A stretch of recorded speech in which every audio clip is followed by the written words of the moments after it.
বিদেশ প্রবাসে যাই পোলাবেন আছে বা ছেলেপিলে আছে, তারপর ফ্যামিলি চিন্তা ভাবনা হইলো ছেলে বিদেশ আছে কামাইতেছে, সমস্যা কি? আসলে ছেলে কিরকম অবস্থা থেকে কামাইতেছে বা কি অবস্থায় আছে তা বিন্দু পরিমাণ উপভোগ করা বা জানো না।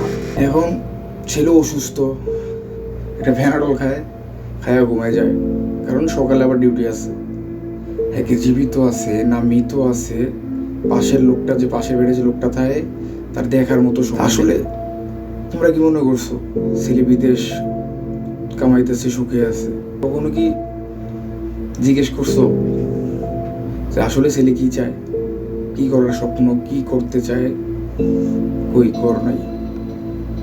ছেলে বিদেশ আছে, টাকা কামাইতেছে, ছেলে তো কার সুখ। সকালে ঘুম থেকে উঠতে ডিউটি, ডিউটি থেকে এসে রাত্রে ঘুম, আবার ডিউটি আবার ঘুম, এই লাইফ চলতেছে। তো মানুষের কত ধরনের কথা, কত গালি, কত কিছু যে সহ্য করে, একসময় এইসব সহ্য করতে করতে এক প্রকার রোবট হয়ে যায়।